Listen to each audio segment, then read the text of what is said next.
Today's guest is a leading pediatric allergy dietitian and researcher whose work has shaped how we understand and prevent food allergies through early nutrition. In this episode, we'll explore how diet during pregnancy and infancy can help reduce allergy risk, what foods to focus on, and why diversity matters more than restriction. We'll also learn how recent science is being translated into simple, real-world tools for families looking to make informed health choices from the very beginning. I'm pregnancy-focused chiropractor Dr. Elliot Berlin, and you're listening to the Informed Pregnancy Podcast.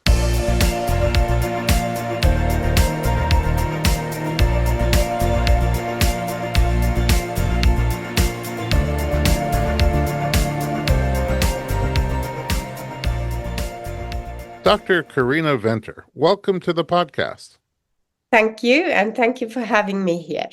I am honored to have you here and to talk about a topic that I admittedly don't know very much about, but I'm very curious and would love to learn more. Let's start with the beginning. What's your background? Where did you train? So I'm a dietitian and I studied in South Africa, as you could probably hear from my accent. I studied to be a dietitian at the University of the Free State, which is in Bloemfontein, right in the middle of the country. Following from after I got my degree, we moved to England, where I then did a postgraduate diploma in allergy, and that was followed by doing a PhD in allergy and immunology. I lived on an island just off the coast of England called the Isle of Wight for 20 years, where I also had my two children. And so from the island, you have to take a boat, and it takes you about an hour and a half to get from the island to London, or about 20 minutes to get to the University of Southampton, where I did my PhD.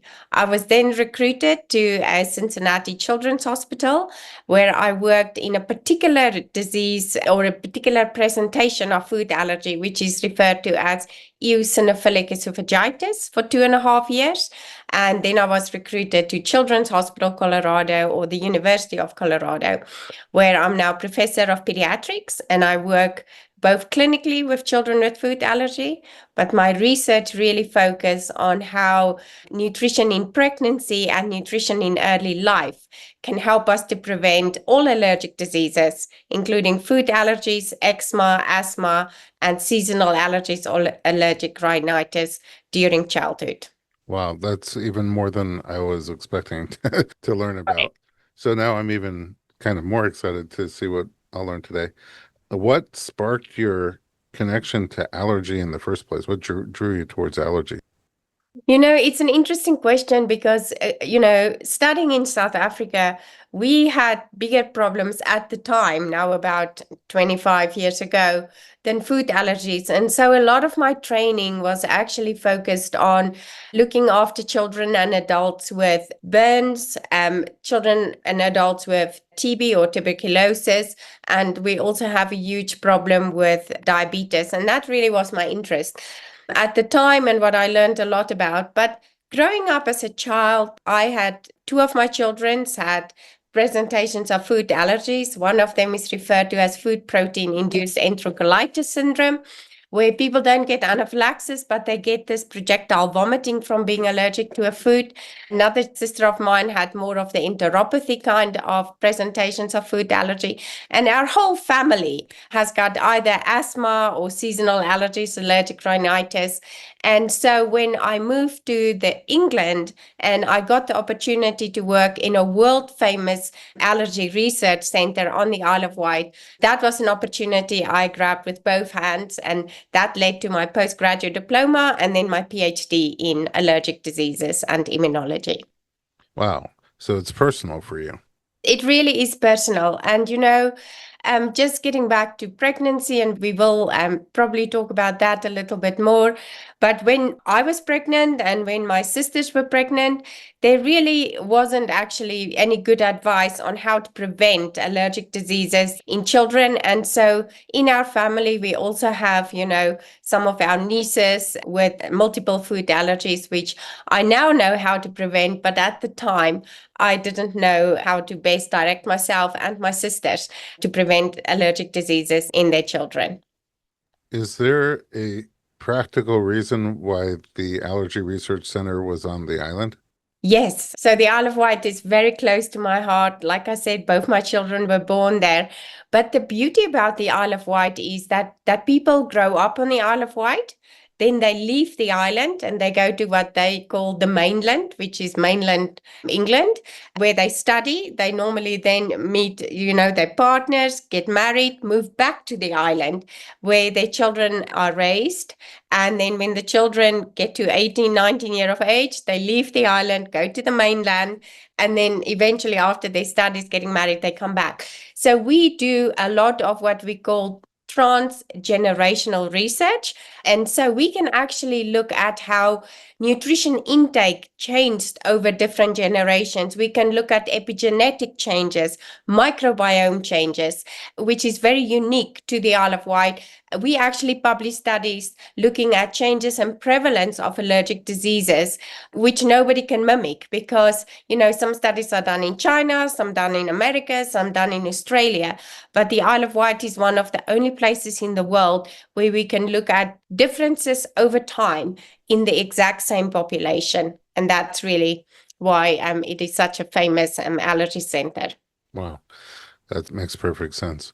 All right, so I am excited to learn more about allergy, but I'm also nervous because it seems like a lot and seems complicated, but I'd like to break things down into, I guess, sort of a pun, easier to digest bits of information. So where would I start if I was looking to understand how allergies work, how they form? So the majority of allergies really have one common denominator or one common characteristics, and that is that we make IgE. Now, I can explain that very well. The reason human beings make IgE is because in the past, when we got parasite infections, we made IgE to kill parasites. And so it's just a type of immune system that's really geared for parasite destruction. But as we are now not really getting, exposed to parasites that often, the immune system is sort of like thinking, oh, I'm getting lazy. What can I do? I'm going to cause allergies.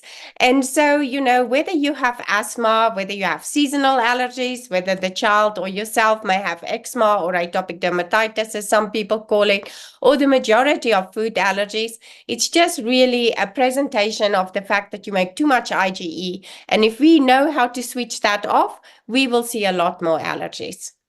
Okay, so IgE is an immunoglobulin, that's the Yes. IgE, and it's a specific type of immunoglobulin that is category E, let's say, IgE.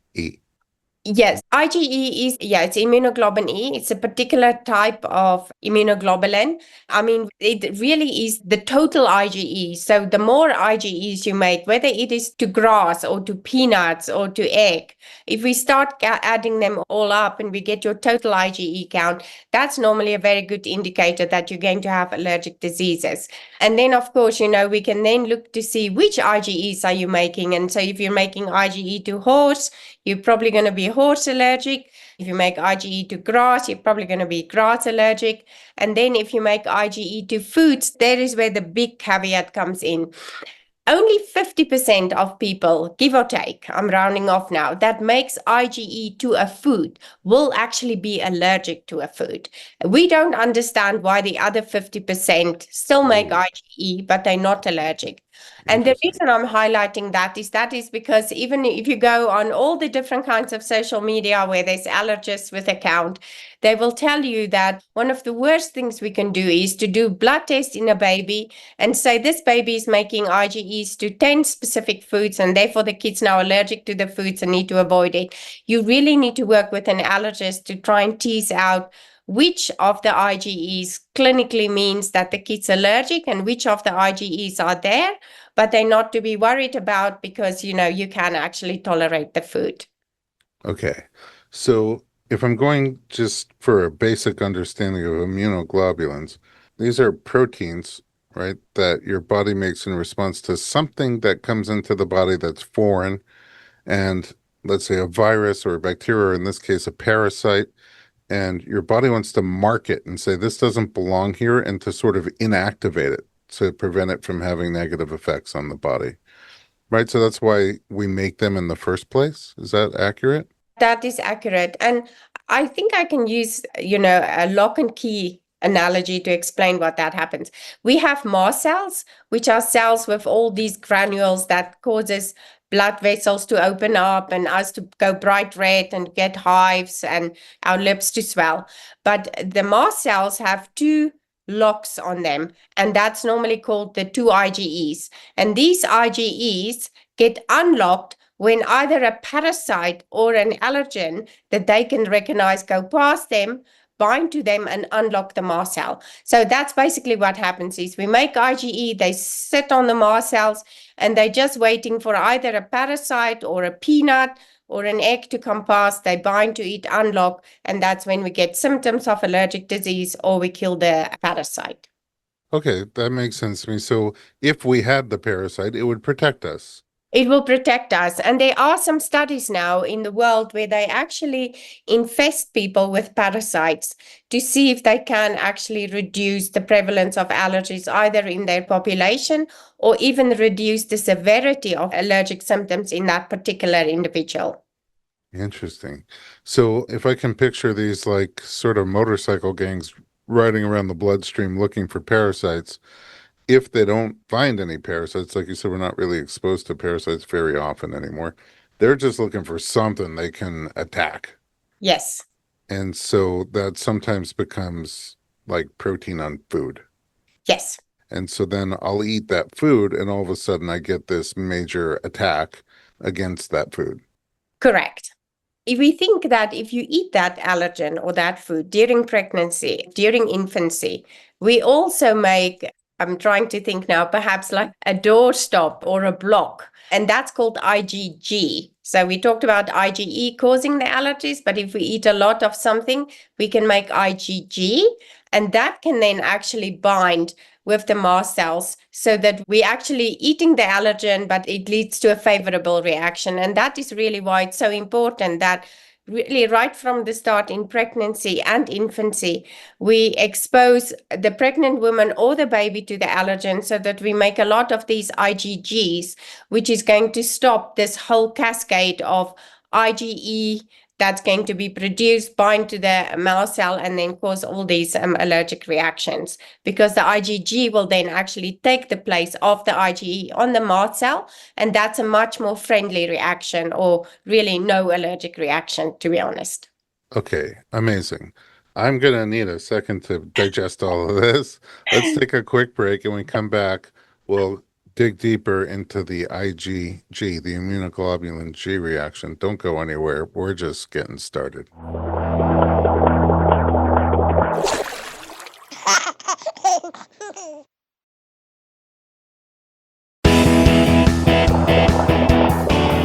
Welcome back. I am learning so much from Dr. Carina Venter. Okay, so food allergies have to do with a buildup of immunoglobulin E in the body, but there are things that you can do to work with the immune system kind of rules of engagement to make our bodies not so sensitive, not so attacking of food and give us those allergic reactions and allergic diseases, really. And one of them is, you said, we can sort of expose ourselves in a way that makes us produce immunoglobulin G, IgG, right? And immunoglobulin G is kind of the most common immunoglobulins in the body.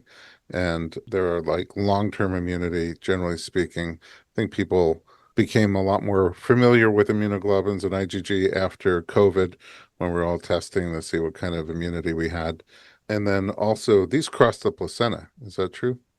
Yes, it does. And the baby can swallow that too. So the whole process of IgG in pregnancy is very complex, really, because I think the overall message from, studies done now probably about 20 years ago, and actually the majority of the studies came from Southampton in the United Kingdom, where I did my PhD, really shows that the best thing you can do in pregnancy is to expose the mom to the allergens, providing she's not allergic herself, of course.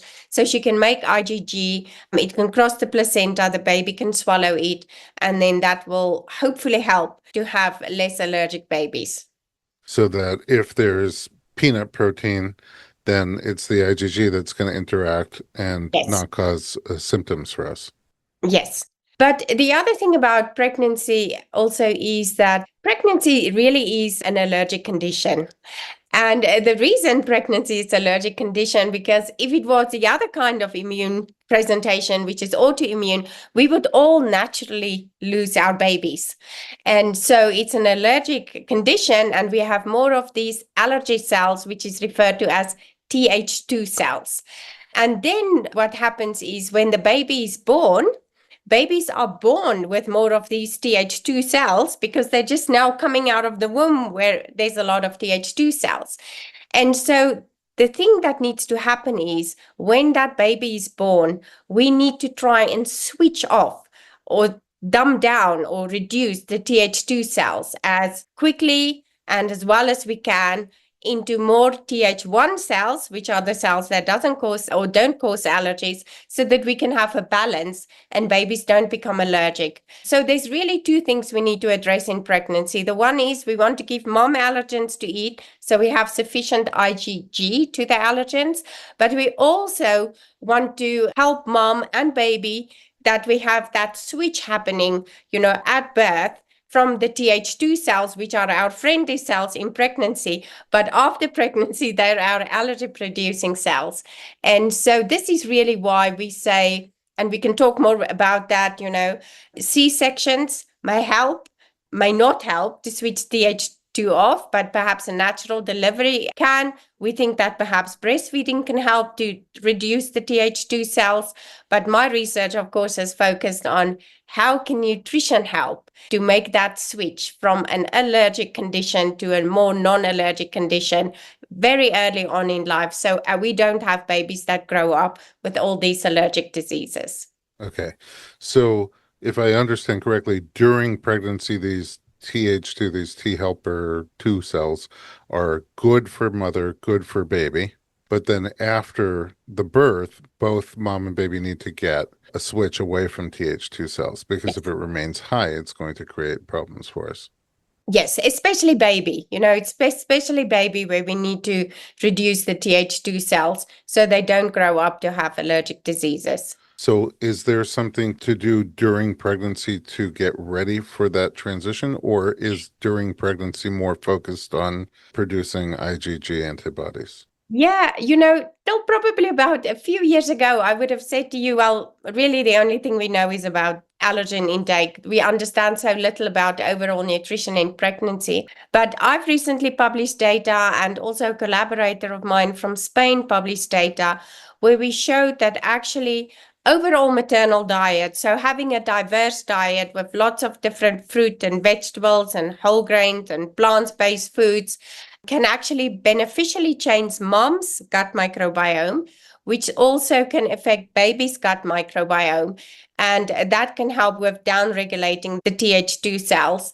So I've recently published data to show that what mom eats in pregnancy, if she has a healthy diet, can beneficially change the baby's gut microbiome at 1 month to look exactly like a baby that was born vaginally and breastfed, even if the baby was born by C-section, because it does happen to many of us. It happened even to myself, even though it wasn't really part of my plans, or the baby was not breastfed. So I think in short, what I'm trying to say is, if you have a healthy, varied or diverse diet during pregnancy and things don't go the way you want, you may end up with a C-section, or breastfeeding may not go as well as you planned.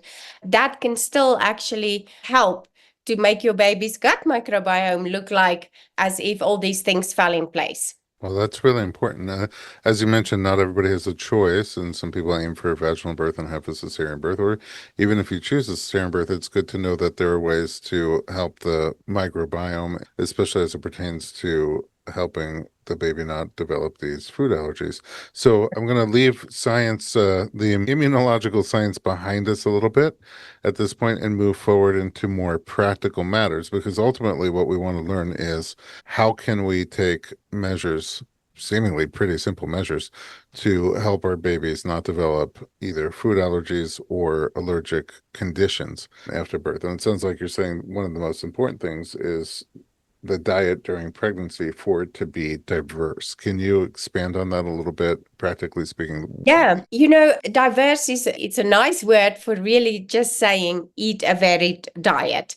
And so the more variety of fruits you eat, the more variety of vegetables you eat, the more variety of whole grains you eat, and also plant-based proteins. There's definitely a role for animal-based proteins, should you choose to eat those during pregnancy, but keep it varied. And so rather than just having apples and, banana, have apples, berries, different colored berries, some bananas, have some pineapple. I know that many pregnant women who struggle with nausea don't like to eat cooked or vegetables, but then have, some cold raw vegetables, have some carrot sticks, have some different kinds of lettuce and salad leaves. Don't just stick to the iceberg. In terms of grains as well, don't just have the white rice, have the brown rice, have some couscous, have some wild rice. So the more different kinds of things we eat, and the American Gut Study beautifully shown that if we can eat 30, so 30 different plant-based foods a week, that is really our best chance of having a very diverse and healthy gut microbiome. And I know we have moved on from immunology, but I do want to say just one more thing. When we have this very diverse diet, we actually produce more of the regulatory immune cells. And these cells are actually just saying to the whole of the immune system, doesn't matter what type of immune system, let's just all calm down and let's just all be happy. And so that's really why we want this healthy, diverse microbiome, is so that the immune system is just completely in peace as much as possible.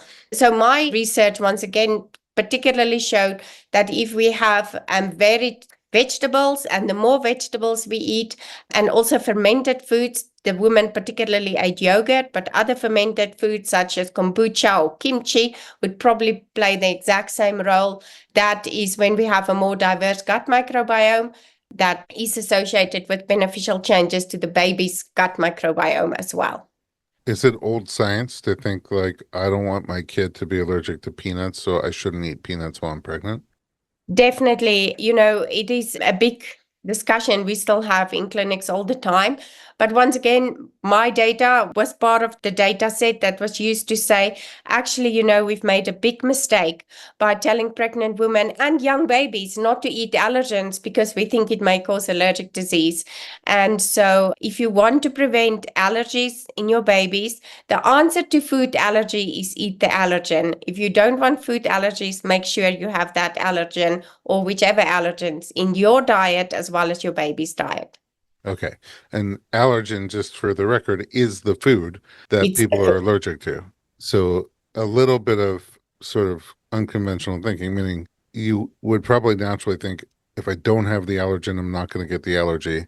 But research is showing the opposite. If I do have the allergen, if I expose to the allergic food early on, then I'm less likely to develop the allergy to that food. correct. Okay. Well, that's a little mind-blowing, and I love that you gave us practical advice for during the pregnancy, eating a diverse and giving so many examples of a diverse diet. I would love to know what to do once the baby comes out. Let's take a little break, and when we come back, we'll talk about infant nutrition.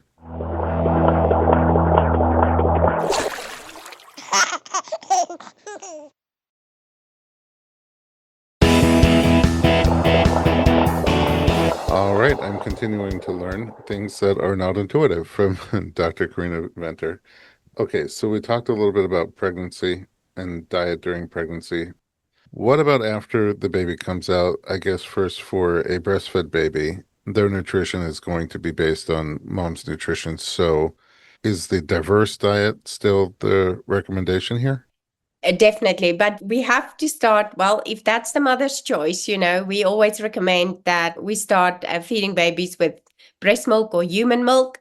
There's good evidence that suggests that feeding babies human milk reduce the prevalence of eczema or atopic dermatitis or asthma. The evidence for preventing food allergies is not that clear, but irrespective of that, we're always going to want to feed babies human milk because it really is like an immunological soup, giving babies all the immune cells that they need, especially for that first few months of life. But then when the baby starts eating, and babies are developmentally ready to eat at different stages. Some babies, are developmentally ready at 4 months, some 6 months. I have some babies, they come into my clinic, they're 4 months old. They almost sitting without any support. They're looking around, they're interested in everything around them. That baby is ready to eat. Then I have babies in my clinic that come in at 6 months. They're happy breastfed babies. They're still really babies. They're less interested in what's going on. And, even if you open a wrapper, they're not really even going to look because they're happily fed. That baby will probably start eating around 6 months. But irrespective of whatever time the baby's ready to eat, we have to start introducing the allergen straight away, and we have to get to a diverse diet straight away. So again, my data from England showed that babies who had a diverse diet by 6 months of age, and so these babies were the babies that were ready to eat, with each additional food we gave them by 6 months, we reduced the risk of food allergies by 30%. That's huge. And then when we actually looked at the food allergens these babies ate in their first year of life, with every additional food allergen we gave them, we brought the risk of food allergies down by about 11%. And Wow. so, just as the mom, eat the allergens, don't be scared. You don't want a food allergy, make sure you get the allergen into your diet. And also keep the diet diverse. The good old days where babies were fed baby rice for a month, and then a bit of banana, and then a bit of apple. And the AAP used to say wait 3 to 5 days between each new food. It doesn't exist anymore. The HAP actually now categorically say that new evidence suggests multiple foods can be fed in one day. And so really we can do apple, banana, oatmeal, egg, peanut butter, literally one new food after the other every day to get that baby's diet as diverse as possible. Not being scared of food and not being scared of food allergens. Is there sort of a guideline on how to expose the babies to all these different foods? That's a very good question. So, the National Institute of Allergy and Infectious Diseases, or in short, NIAID, we published a guideline now about 8 years ago. I was one of the authors of that, and there's also a parent handout. But the NIAID guidelines really just focus on the fact that you have to give peanut, about 2 grams of peanut protein, which is like a heaped teaspoon or 2 level teaspoons of peanut butter 2 to 3 times a week. Following from that, we had the American Academy and the American College guidelines, as well as the Canadian guidelines. I'm a co-author of that too, where we said, well, not only do you have to give peanut 2 to 3 times a week, you also have to get the egg in 2 to 3 times a week. And then don't wait with the other allergens. We didn't name each allergen by name, but we just said, don't wait. And then the dietary guidelines from America came out about 2 years ago, where again we said, make sure babies have a diverse diet, get the peanut in, and don't wait with the other allergens. So there's no guideline really that gives us any advice on how to introduce each allergen, and what the amounts are and which are the most important allergen.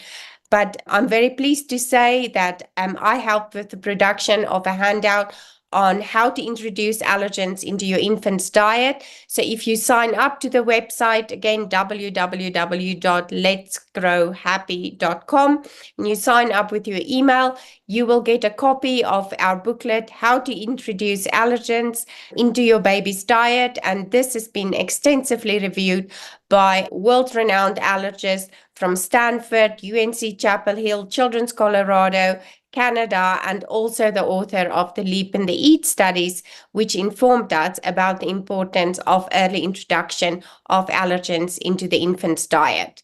In the next week, we will also provide information on how to address the pregnancy diet during pregnancy. These are incredible resources and brand new, so very cutting edge. Yes, I'm very, very excited. We've really worked on it for months, and it's readily available now to help you introduce allergen into your baby's diet. It sounds just really, because the advice is good based on the newer science, but I know it can drive people crazy, like how to do it. So now there's a guideline, and both for infant nutrition and for what to eat during pregnancy. And I really, what strikes me in my mind about the pregnancy is what you said before. You have the ideal, let's say, for the gut health to have a vaginal birth and to breastfeed, but things that you do during pregnancy, the way you eat during pregnancy, if I understood you correctly, can really help set you up with a microbiome that will give your child an advantage no matter how they're born, and also, if they're formula fed or human milk fed. Definitely. And, I also want to get back about the fact that in the children, we showed that every additional food brings risk down. Unfortunately, we don't have that for pregnancy. I'm currently analyzing data to see if it's true, but I would have thought the same would be true. And the reason I want to bring this up is because many women, do have nausea during pregnancy, and their food variety may be limited. But when I work with women like that, and that also included myself, I always say every food counts. So if we can have 5 foods rather than 4, that's great. If we can have 10 foods rather than 8, that's great. If you are not affected by nausea, then, please feel free to eat a very balanced, very varied diet. But if nausea is a problem, just try and include one new food every week, just to increase your variety as much as you can. I would love to learn a little bit more about Grow Happy, because in addition to the research and the guidelines, you have products that make it fairly easy. Yes. So, I think you can't see my face, but you could probably hear me smile. If ever I could have helped to create a dream product for early introduction of allergens, that would be Grow Happy. I have spent 20 years looking at, diet diversity in infancy and also in pregnancy. And I've also looked for the last 20 years at the importance of eating allergens during pregnancy and infancy. And so in Grow Happy, we've put the two together. We make it easy to introduce allergens. We have 4 nut butters and an egg butter. So we have 5 butters in total. And every butter comes with a mixture of fruit and vegetables, so that we actually introduce allergens in the context of a diverse diet. So in total, we have 16 plant-based foods in the range. And so the allergens are peanut, cashew, walnut, egg, and sesame. So it really is, 3 nut butters, a seed butter and the egg butter.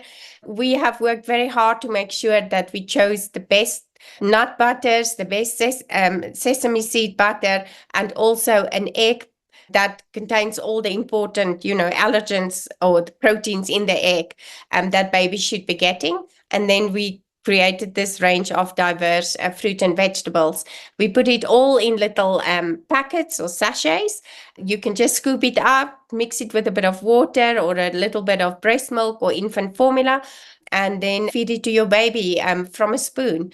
We don't have spouts because, feeding babies pouches and directly from the spout actually doesn't help to teach babies to eat. So there's no spout. You have to just open the packet, mix it with a bit of fluid, and then feed it to your baby from a spoon, as babies should be eating. Wow. First of all, congratulations. If we go Thank you. back on the journey with you from having allergic sisters to where you've come today, it seems like it was a personal passion for you, and all the work that you've done has now culminated into a very practical system of support for new parents and new babies. So congratulations to you on that. Dr. Venter, I really want to thank you for coming and sharing your expertise with me. I learned a lot, as I hoped I would, and I knew I would. And there's more to learn. So where can I and others find you online? So I think the best way, if you wanted to contact me, especially regarding the Let's Grow Happy range, is to just go onto the website. There is a contact us function, and you can click on that and then contact me, and I will get back to you very soon. Thank you. And at home, thanks for listening to the Informed Pregnancy Podcast. If you found today's episode helpful, share it with a friend and leave us a 5-star review. For more pregnancy and parenting information just like this, visit us online at informedpregnancy.com.